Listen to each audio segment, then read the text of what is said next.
Before Sex and the City defined fashion, before salsa superstar Marc Anthony dominated music, and before Mercenaries went viral on screen, there was one bizarre Miami high school where rocket launchers met detention and Papa John's Pizza bribed teenagers to dodge bullets. From real gang members in the cast to Nancy Kerrigan-inspired kneecappings, this 90s action thriller hid secrets stranger than fiction. Here are 15 weird facts you didn't know about The Substitute, 1996. Fact 1. Real gang members cast as students. Director Robert Mandel wanted The Substitute to feel as authentic as possible, so he made a controversial decision that would raise eyebrows on any film set today. He recruited 19 actual Miami gang members to play disruptive students in the movie, bringing genuine street credibility to a film that desperately needed it. This wasn't just about finding tough-looking extras or actors who could convincingly play troublemakers. Mandel worked directly with a local Miami detective named Aquiles Carmona, who helped facilitate the casting process and served as a liaison between the production and the gang members who appeared on screen. The goal was to capture the real tension and menace that existed in Miami's toughest schools during the mid-1990s, when gang violence and drug-related crime were at peak levels in South Florida. These weren't trained actors performing versions of gang members they'd seen in other movies. They were the real deal, bringing their actual experiences, body language, and intimidation tactics to the classroom scenes. The production team believed this approach would give the film a raw edge that polished Hollywood actors simply couldn't replicate, no matter how much research or method acting they employed. While it's unclear exactly how much these gang members were paid or what specific roles each of them played, their presence on set reportedly created an atmosphere that made the fictional Columbus High School feel genuinely dangerous.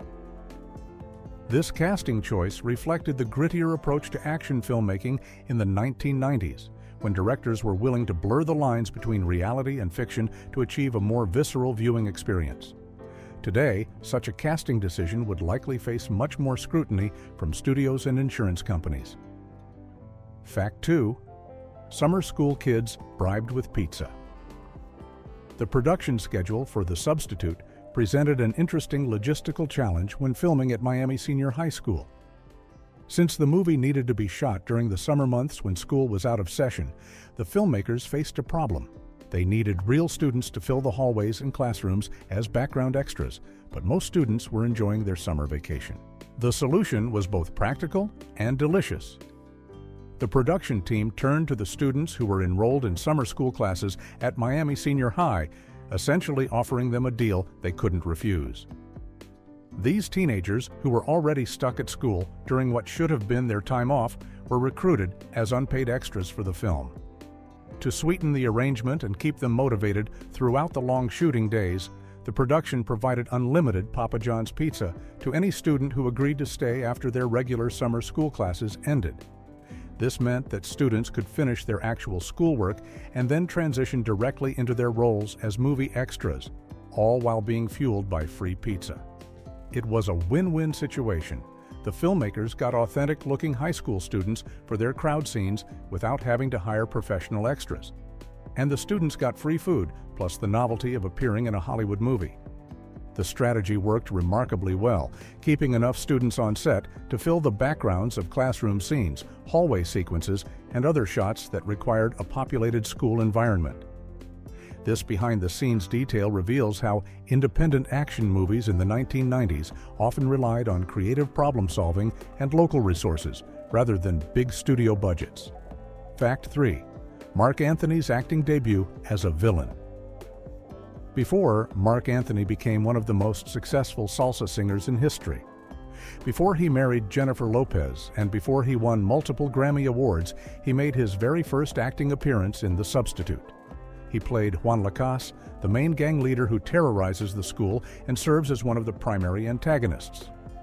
What makes this casting particularly strange is that Marc Anthony, who was already in his late 20s at the time of filming, was cast as a high school student, a teenager who supposedly still attended classes at Columbus High School. The age discrepancy is obvious to anyone watching the film, but it reflects the common Hollywood practice of casting actors well beyond their teenage years to play high school students. Even more peculiar is how Marc Anthony's performance has been remembered over the years. Despite playing the leader of a dangerous gang involved in drug trafficking and violence, his portrayal has been widely described as one of the least intimidating villains in action movie history. His slim build, youthful face, and lack of acting experience at the time resulted in a performance that didn't quite convey the menace the role required. Of course, Marc Anthony would go on to prove his talents lay elsewhere. In music, where he became a global superstar with multiple platinum albums and a devoted international fan base. Looking back at The Substitute now, it's almost surreal to see the future salsa icon trying to look tough in baggy clothes and a bandana, delivering threats to Tom Berenger's mercenary character.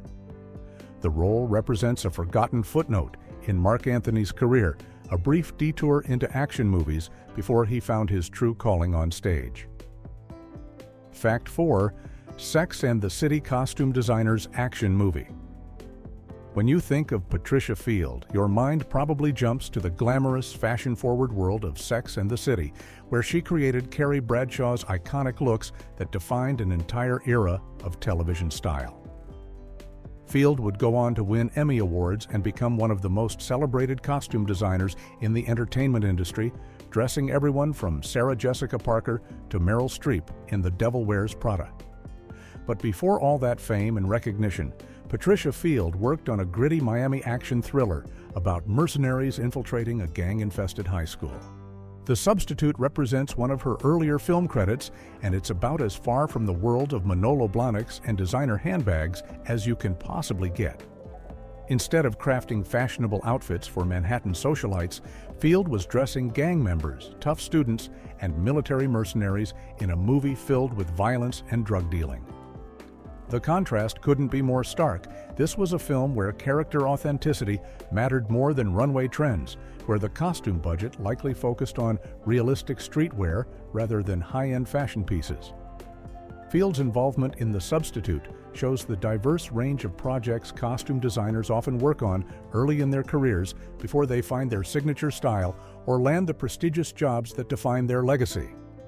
While her work on this film didn't exactly showcase the creative flair she would later become famous for, it demonstrates her ability to adapt to vastly different genres and storytelling needs. It's a reminder that even legendary designers had to pay their dues on lower-budget action movies before Hollywood recognized their true talents.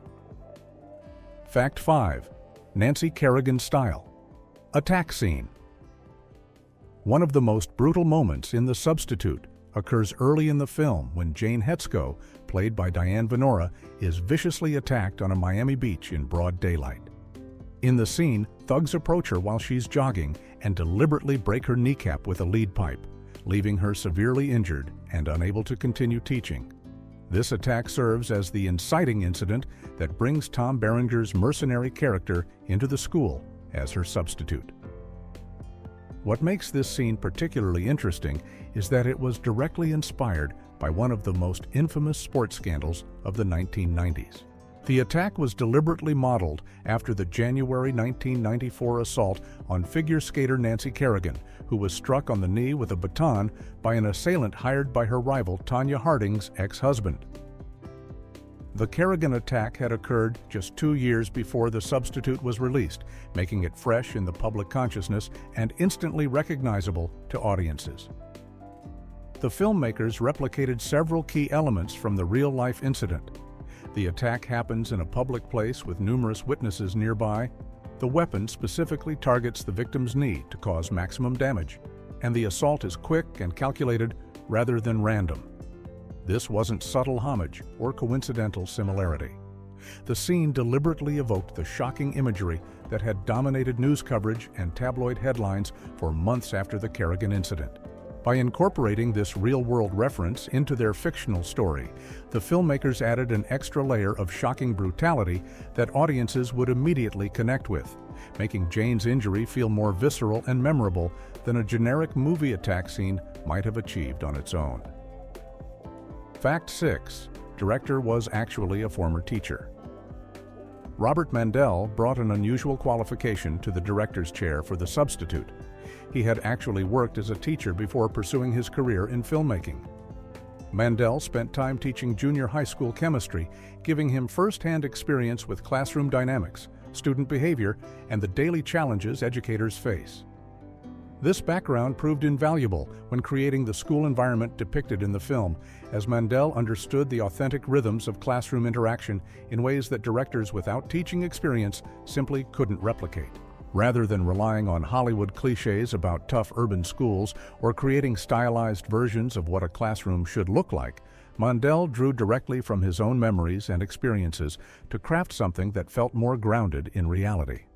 He prioritized authenticity over flashy cinematography in the classroom scenes, focusing on the small details that real teachers and students would recognize.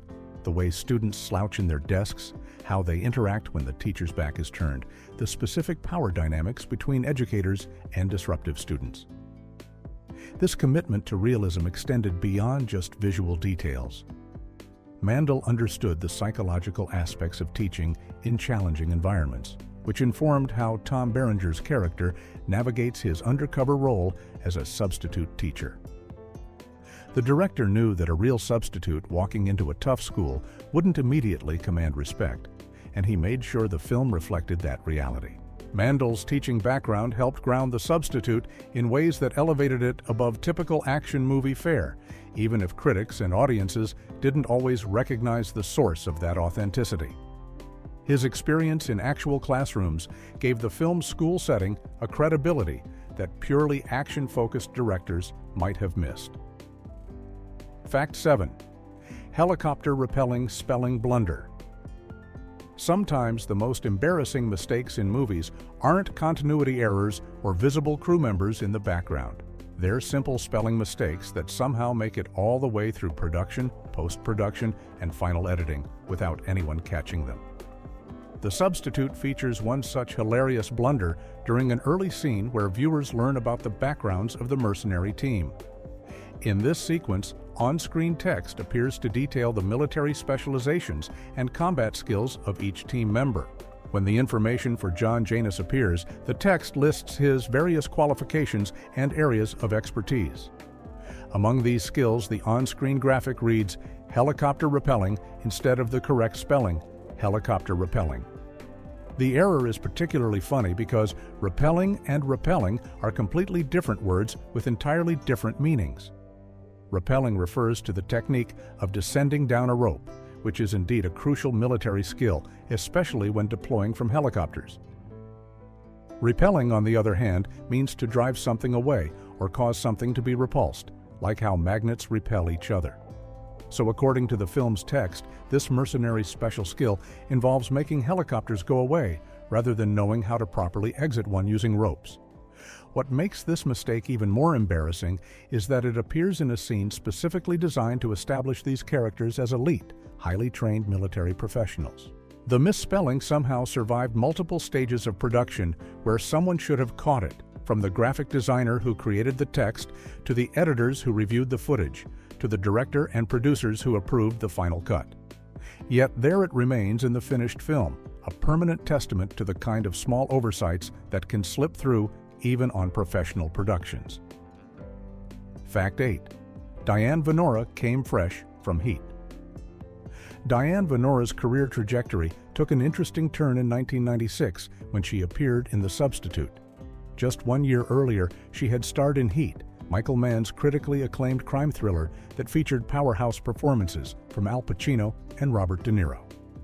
In that prestigious film, Venora played Lauren Gustafson, Pacino's character's wife, holding her own alongside some of Hollywood's most respected actors in a movie that would become a modern classic. Heat was the kind of film that elevated actors' careers and opened doors to bigger, more prestigious projects. So it seems odd that Venora would follow up such a high-profile role by appearing in a modestly budgeted action movie about a mercenary posing as a substitute teacher. The contrast between these two films couldn't be more stark.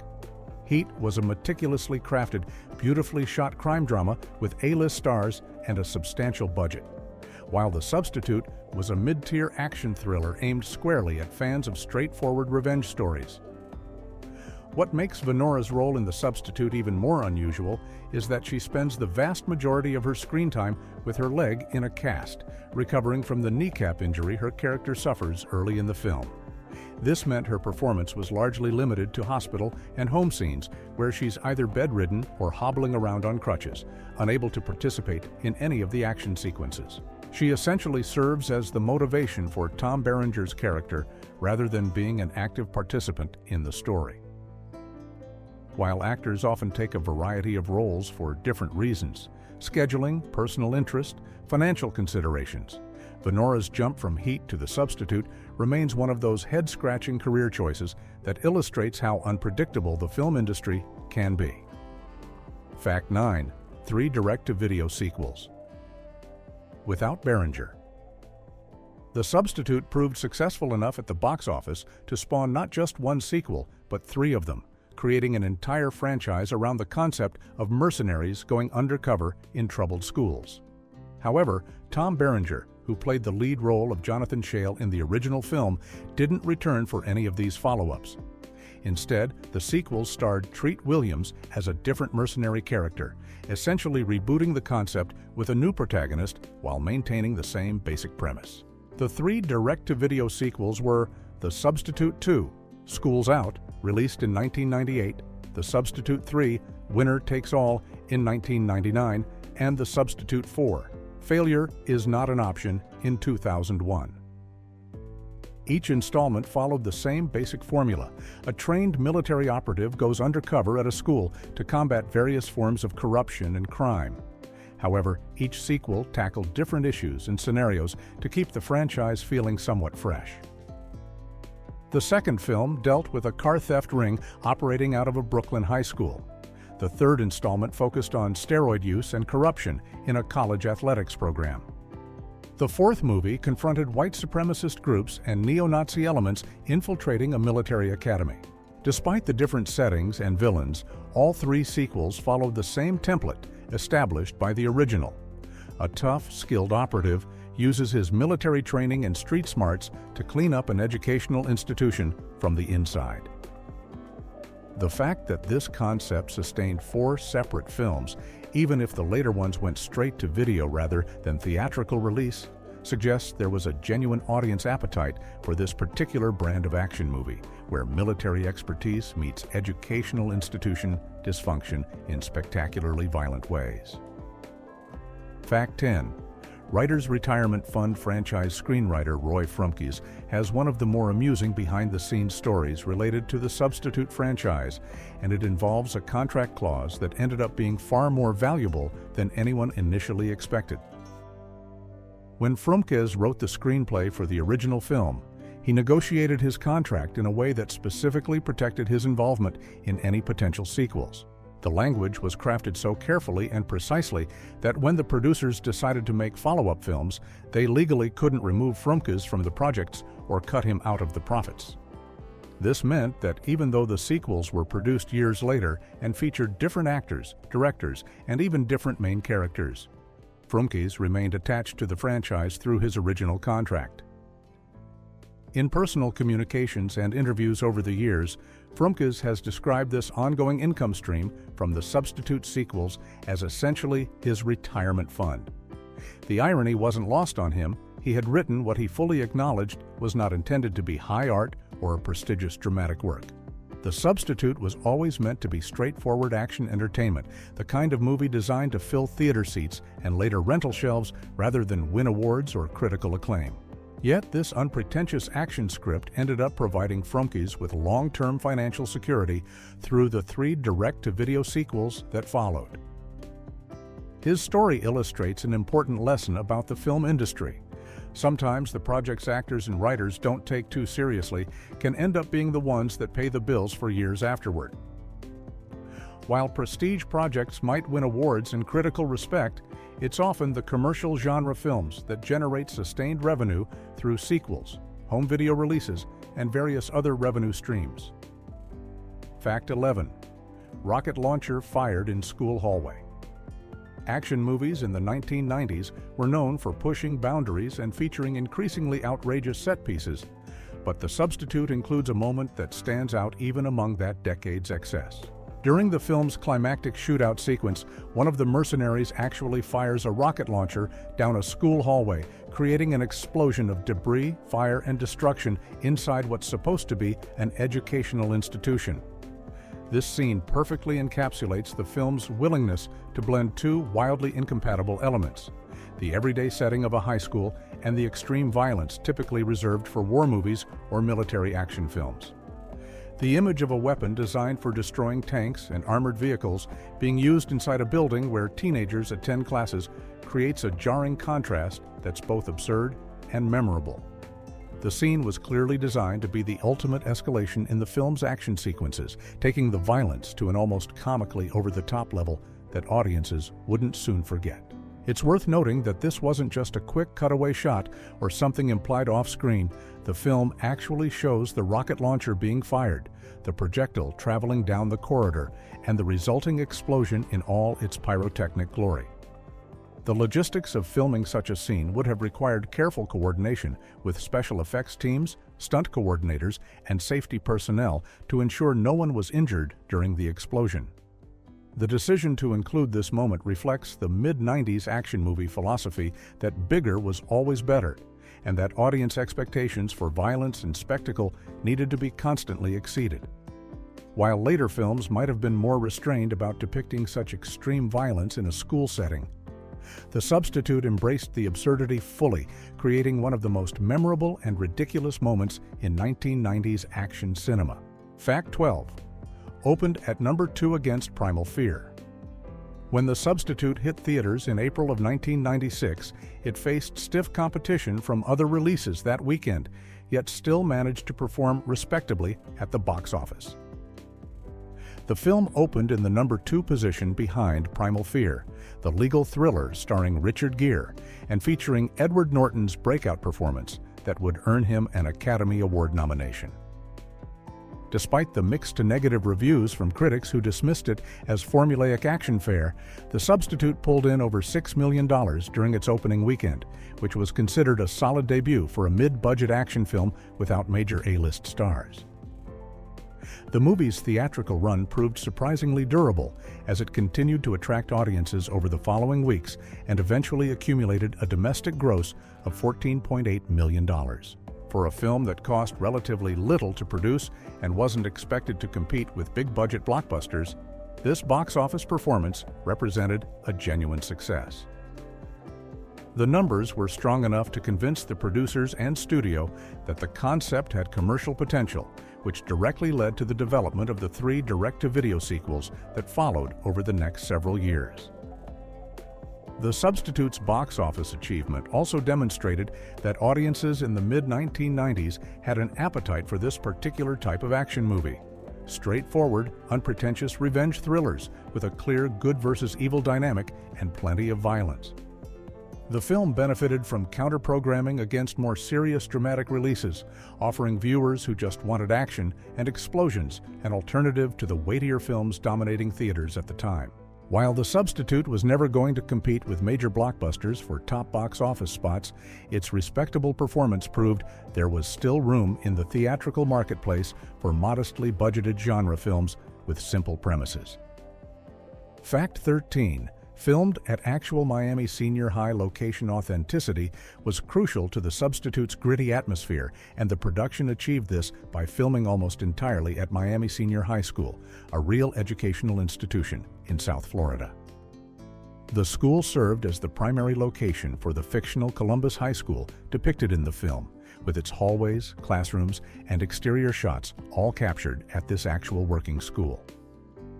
This decision to use a genuine high school rather than building sets or using a soundstage added immeasurable realism to the film's look and feel. Miami Senior High provided the perfect backdrop because it authentically captured the urban South Florida environment the story required. During the mid-1990s, when filming took place, Miami was dealing with significant crime-related issues, including gang violence, drug trafficking, and the social problems that often accompany these challenges. The school's architecture, its surrounding neighborhood, and even the local atmosphere all contributed to the film's credibility as a story about an institution overwhelmed by criminal elements. Using Miami Senior High also meant the production team had access to genuine details that would have been difficult or expensive to recreate artificially.